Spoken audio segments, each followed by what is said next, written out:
నమస్తే, welcome to Vishwam TV. నేను మీ journalist Uday. మొన్న ఆగస్టు 15 స్వాతంత్ర దినోత్సవం రోజు దేశమంతా జెండా ఎగరేసిర్రు. అదేవిధంగా దేశమంతా కూడా వందే మాతరం గీతాన్ని పాడిండ్రు. అదేవిధంగా కాంగ్రెస్ పార్టీలో కూడా వందే మాతరం గీతాన్ని పాడుతున్నటువంటి సందర్భంలో ఆడ రాహుల్ గాంధీ ఉన్నాడు, పక్కన ఖర్గే ఉన్నాడు, ఖర్గే పక్కన సోనియా గాంధీ ఉన్నారు. వందే మాతరం గీతాన్ని పాడుతూ ఉంటే మధ్యలో సోనియా గాంధీ ఆగండి ఆగండి అని చెప్పేసి అన్నది. ఎందుకంత అక్కసామకి వందే మాతరం గీతాన్ని కూడా పాడలేదా అని చెప్పేసి ఇవాళ బీజేవైఎం భారతీయ యువ మోర్చా ఆధ్వర్యంలో పెద్ద ఎత్తున ధర్నా చేశారు. సోనియా గాంధీ దిష్టిబొమ్మ కూడా తలగబెట్టినారు. మొత్తానికి ఇక్కడ బ్యారికేడ్లు కూడా పెట్టారు. 100 మంది పోలీసు వాళ్ళు వచ్చారు. ఎక్కువ మాట్లాడుతారు వీళ్ళు, అక్కడికి పోతారేమో మళ్ళీ కాంగ్రెస్ భవన్కి పోయి మళ్ళీ పంచాయతీ పెట్టుకుంటారేమో అని చెప్పేసి ఆడ బ్యారికేడ్లను కూడా పెట్టేసిండ్రు. కాంగ్రెస్ పార్టీ కూడా దీని మీద ఏమంటుందంటే సోనియా గాంధీ కావాలని చెప్పి ఆపలేదు, ఖర్గేకి చేరేమని చెప్పేసి అన్నదని చెప్పేసి వాళ్ళ వర్షన్ ఉన్నది. సో వీళ్ళ వర్షన్ ఏమో అంత అహంకారం ఎందుకు, వందే మాతర గీతాన్ని కూడా పాడలేకుండా ఉంటే రేపు దేశాన్ని ఏం పరిపాలన చేస్తారని చెప్పేసి వీళ్ళ వర్షనే ఉన్నది. మాట్లాడదాం. భారతీయ యువ మోర్చా రాష్ట్ర వైస్ ప్రెసిడెంట్ అనితారెడ్డి మనతో ఉన్నారు. వారితో మాట్లాడి మిగతా విషయాలు తెలుసుకుందాం. నేను చెప్పింది కరెక్టేనా, ఎందుకు అంత అక్కసు మీకు, ఆమె చెప్పింది కరెక్టే కదా, చేరేమని చెప్పి అన్నట్టున్నది, ఎందుకు మీరు అంత రాద్ధాంతం చేస్తున్నారు దీన్ని? చేరేసి ఎందుకు చాపేసి కూర్చోబెడతాం వాళ్ళని, చాపేసి పాడతారంటే ఒకసారి మరి చాపలు అరేంజ్ చేసి పెడతాం వాళ్ళకి, చాపేసి కూర్చోబెడతాం కాంగ్రెస్ వాళ్ళందరినీ వందే మాత్రం పాడిపిద్దాం. అది మరి దానికన్నా రెడీ అయినా ఒప్పుకోండి. వీళ్ళకు అసలు చాపేసిన చేరేసిన వందే మాత్రం పాడే ఉద్దేశమే లేదు కదా వీళ్ళకు. అసలు వీళ్ళ గుండెల్లో దేశము, దేశభక్తి, దేశ గౌరవం అనేదే లేదు వీళ్ళకు. ఎంతసేపు దేశాన్ని విచ్ఛిన్నం చేద్దామా, దేశాన్ని ఇంకా ఏదోటి చేసేద్దామా, దేశాన్ని మన గుప్పిట్లోకి తీసుకుందామన్న ఆలోచన తప్ప దేశం కోసం వీళ్ళు ఎప్పుడు కష్టపడ్డారండి? దేశం కోసం కష్టపడ్డామంటే ఇప్పటికీ బార్డర్లో చాలా మంది దేశం కోసం పోరాడి వాళ్ళ ప్రాణాలను అర్పించిన వాళ్ళు ఉండండి. వాళ్ళని అడగండి తెలుసా దేశం అంటే ఏంది, దేశభక్తి అంటే ఏంటి. వీళ్ళు ఎక్కడి నుంచి వచ్చారు? వీళ్ళు ఇటలీ నుంచి వచ్చి ఈ దేశం మీద విషం జిమ్ముతూ ఉండి 24 గంటలు ఈ దేశ ప్రజలను మభ్య పెడుతూ బోగ్మాటలు చెప్తూ వీళ్ళు ఏం ఉద్దేశం ఇస్తున్నారు భారతదేశ ప్రజలకి? నీకు దేశం కోసం అంత ప్రేమ ఉన్నదానివి అయితే దేశం కోసం ఒక 2 నిమిషాల్లో జాతీయ గీతం ఆలకించే అంత టైం లేదా నీకు? అంటే నీకు అంత ఓపిక లేదని నువ్వు ఇంట్లో కూర్చోవాల్సింది కదా. నువ్వు చేరేయాలి, చాపేయాలి, సోఫా వేయాలి అంటే ఎట్లా? దీనికి కప్పిపుచ్చుకోవడం కాదా? దీనికి వత్తాసుగా ఎవరు మల్లికార్జున ఖర్గే గారు, దీనికి ఇంకొక వైపు ఆపేయండి అని మన రాహుల్ గాంధీ దద్దమ్మ. ఇది ఎక్కడదండి? ఇదా మీరు దేశానికి ఇచ్చే గౌరవం? ఇదా మీరు చూపించే దేశభక్తి? మీ కార్యకర్తలకు ఏం చెప్తున్నారు? మీరు కార్యకర్తలకు ఏం నేర్పిస్తున్నారు? అయినా వీళ్ళని అనడం ఎందుకండి? ఇక్కడ ఉన్న తెలంగాణ ప్రభుత్వాన్ని అసెంబ్లీ సెషన్స్కి వస్తారు, ఒక్కరు కూడా వందే మాత్రాన్ని పూర్తిగా ఆలకించరు. ఒకరు మధ్యలోనే లేచిపోతారు, ఒకరేమో ఫోన్ పట్టుకొని కూర్చుంటారు, ఒకరేమో నిద్రపోతారు. ఇదేనా మీరు ఇచ్చే గౌరవం? మీ నాయకులకు లేదు, మీకు లేదు. కానీ దౌర్భాగ్య స్థితి ఏంటంటే తెలంగాణలో అదే ప్రభుత్వం ఉంది. కార్యకర్తలు ఇప్పటికైనా మేల్కోనండి. ఇలాంటి దేశభక్తి లేని వెదలనా మనం తెచ్చుకుందని కొంచెమైనా మీరు సిగ్గు తెచ్చుకోండి. ఖర్గే మీద మీకు ఎంత అక్కసు ఉందంటే, ముఖ్యంగా బీజేపీకి దళితుల మీద ఎంత వివక్ష ఉందంటే, మొన్న ఇదే ఖర్గే ఒక టెంపుల్కి పోయి మాట్లాడొస్తే ఆయన మాట్లాడి వచ్చిన తర్వాత టెంపుల్ని మొత్తం శుద్ధి చేసిరాట. సో ఇదేనా మీకు దళితుల మీద ఉన్నటువంటి ప్రేమ అని చెప్పేసి వాళ్ళు అడగమన్నారు మిమ్మల్ని. భారతీయ సంస్కృతిలో టెంపుల్ని శుద్ధి చేయడం అని అంటే పసుపు నీళ్ళతోటే చేస్తారు. ఇంకొకటి, ఇది భారతీయ కార్యాలయమైన సరేండి, స్పెషల్ అకేషన్స్ ఉంటే ఇక్కడ కూడా పసుపుతోనే శుద్ధి చేస్తారు. మన ఇల్లును శుద్ధి చేయాలంటే పసుపు నీళ్ళతో శుద్ధి చేస్తాం. అది గుడైనా బడైనా ఎక్కడైనా పసుపు అనేది మన ఆచారం. మన ఆచారంలో ఒక భాగం పసుపు అనేది. అమ్మవారిని పూజిస్తాం పసుపుతో. మనం క్లీనింగ్ ప్రాసెస్లో అది చేస్తాం. కానీ పర్టికులర్గా మల్లికార్జున ఖర్గే వచ్చాడా, ఎస్సీకి సంబంధించిన వ్యక్త, ఎస్సీకి సంబంధించిన వ్యక్త, బీసీకి సంబంధించిన వ్యక్త అని ఇది ఎక్కడిదండి? ఇట్లాంటి ఎప్పుడు చూడరు. నరేంద్ర మోడీ గారు ఎప్పుడైనా ఒక దళితు మీరు చూడండి, ఒక ఇండిపెండెన్స్ డే లాస్ట్ టైం కాళ్ళు కడిగారు, పారిశుద్ధ్య కార్మికులకి కాళ్ళు కడిగిన సందర్భాలు ఉన్నాయి. మన ద్రౌపది ముర్ము గారు ఎవరండి? ఒక గిరిజన మహిళ కాదా అంటే తను? అంటే ఇక్కడ లభించని క్యాస్ట్ ఈక్వేషన్ అనేది మల్లికార్జున ఖర్గే నుంచే వచ్చిందా, పసుపు నీళ్ళతో వచ్చిందా? వాళ్ళకి ఏమీ దొరకవు, వాళ్ళకి పాయింట్అవుట్ చేయడానికి ఏం కారణాలు ఉండవు. కానీ ఏదో ఒక లాజిక్ తోటి ఎట్లా ప్రజల్లోకి వెళ్ళాలి మనం అనేది ఇట్లానే ఆలోచన. ఇలాంటి చెత్త అయినా ఇప్పటికైనా మానుకోవాలి. ఫస్ట్ దేశభక్తి గురించి, దేశం ఏందనేది తెలుసుకోండి.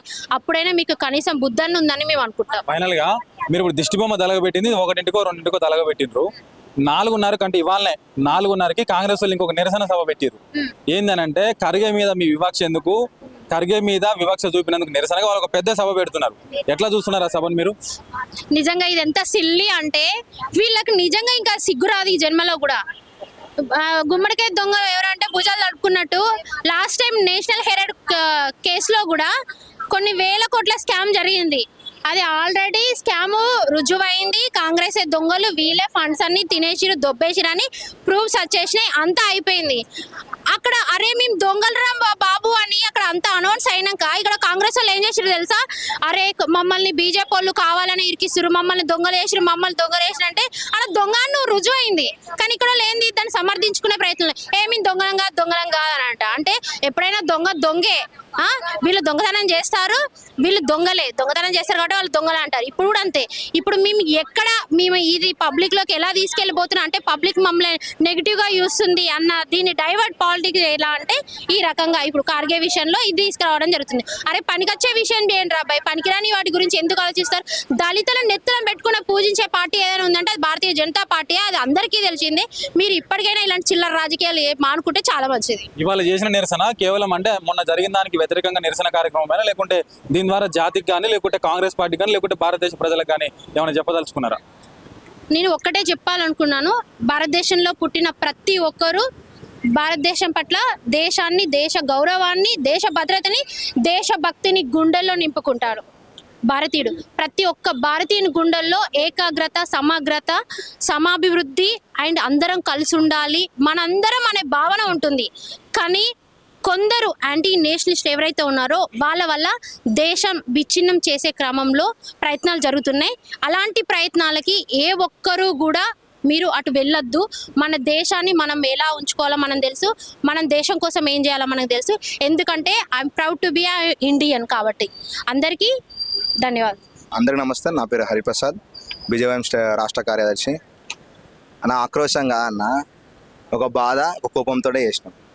ఎందుకంటే ఆ జాతీయ అంశానికి సంబంధించిన అంశం. అది జాతీయ గీతం, జనగణమన, మన వందే మాతరం గేయం, ఇవన్నీ జాతీయ గౌరవ మర్యాదలతో కూడుకున్న ఇవన్నీ ఏవైతే అంశాలు ఉన్నాయో వాటి విషయంలో భారతీయ జనతా పార్టీ వెనుకకు తగ్గదు. అందుకే ఈరోజు మా బాధని, మా కోపాన్ని ఈ విధంగా ఈ నిరసన రూపంలో తెలపడం జరిగింది. ఈరోజు కాంగ్రెస్ పార్టీ నాయకులు కానీ, సోనియా గాంధీ గారు కానీ, రాహుల్ గాంధీ కానీ సంవిధాన బుక్ పట్టుకొని పోతారు. సంవిధానం నిర్ణయించిందే కదా ఏదైతే వందే మాత్రం గేమ్ ఉందో, సంవిధానం నిర్వహించిన అంటే రాజ్యాంగం కట్టుబడేగా, చట్ట పరిధిలోగా అయితే నిర్ణయించారు. మరి ఆ చట్టాన్ని వాళ్ళు ఏం గౌరవిస్తున్నారు? అంటే జాతీయ గీతం పాడనంత సమయం మీకు లేనప్పుడు మీరేందన్నా ఏం మెసేజ్ ఇస్తుంది మీ దేశ ప్రజలకి?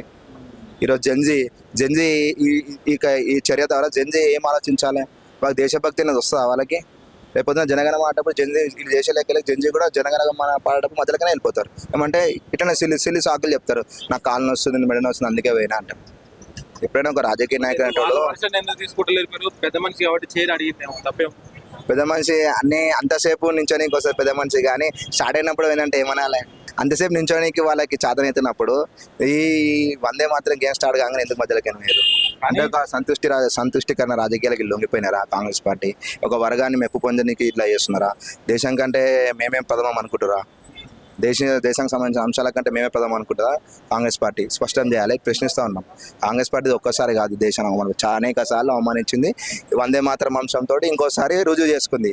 దేశం కంటే మేమే ప్రథమం. ఏంటంటే మీరు ఇప్పుడు దిష్టిబొమ్మ తలగబెట్టింది 12:30, ఒకటి సరే రెండు అనుకోండి, 4:30 కాంగ్రెస్ వాళ్ళు ఇంకో మీటింగ్ పెడుతున్నారు. ఆడ ఏందనంటే మొన్న మల్లికార్జున ఖర్గే ఒక మీటింగ్కి పోయి ఒక గుడికి పోయి మాట్లాడరాగానే ఆ గుడి మొత్తాన్ని శుద్ధి చేసిరాట.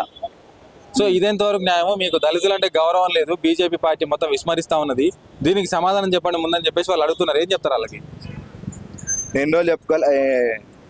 ఈరోజు ఒక సందర్భం వచ్చిందని చెప్తున్నా.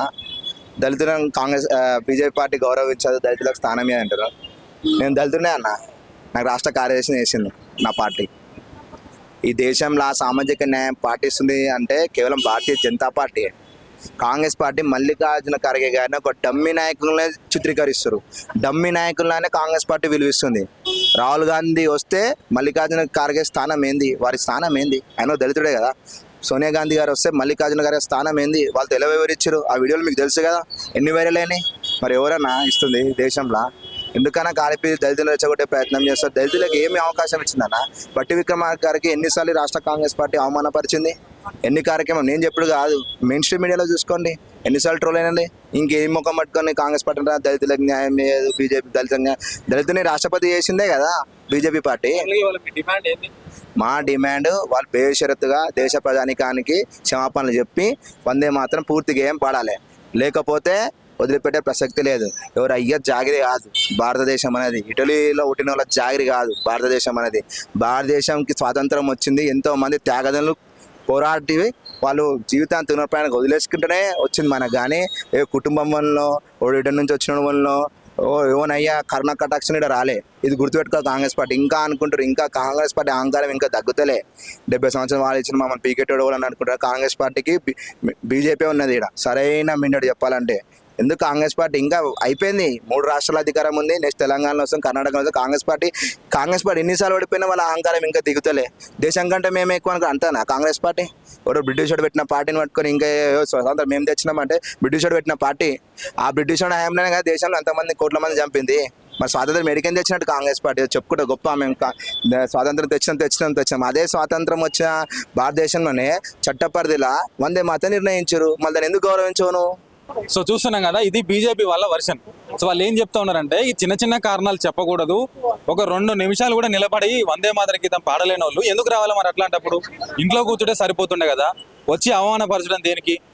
రాజ్యాంగబద్ధంగా పనిచేయాల్సినటువంటి మీరే రాజ్యాంగాన్ని ఉల్లంఘిస్తే, రాజ్యాంగ హక్కులను ఉల్లంఘిస్తే మరి సామాన్య ప్రజల పరిస్థితి ఏందని చెప్పేసి వాళ్ళు అడుగుతూనే, సో మొన్న ఖర్గేకు జరిగినటువంటి అవమానానికి కూడా సంబంధించి మాట్లాడుతూ నరేంద్ర మోదీ గారు పారిశుద్ధ్య కార్మికుల అంటే ఆ దళితుల పారిశుద్ధ్య కార్మికుల కాళ్ళని కడిగి ఆ నీళ్ళని నెత్తి మీద పోసుకున్నటువంటి ఘనత బీజేపీ పార్టీకే దక్కుతుంది. సో దళితులకు ఎక్కడైనా గౌరవం ఉంది అని అంటే అది బీజేపీ పార్టీలో మాత్రమే ఉన్నది తప్ప ఇంకెక్కడ లేదని చెప్పేసి వాళ్ళు చెప్తున్నారు. చెప్తూనే ఫైనల్ గా దేశ ప్రజలందరూ కూడా క్షమాపణలు చెప్పాల్సిందే. ఇట్లాంటి చర్యలు ఎంతవరకు కూడా కరెక్ట్ కాదని చెప్పేసి బీజేపీ నాయకులందరూ కూడా వాళ్ళ కరాఖండిగా దీన్ని ఖండిస్తూ ఉన్నటువంటి పరిస్థితి మనకు కనిపిస్తూ ఉన్నది. కెమెరామెన్ ప్రవీణ్తో ఉదయ్, విశ్వం టీవీ, బీజేపీ ఆఫీస్, హైదరాబాద్.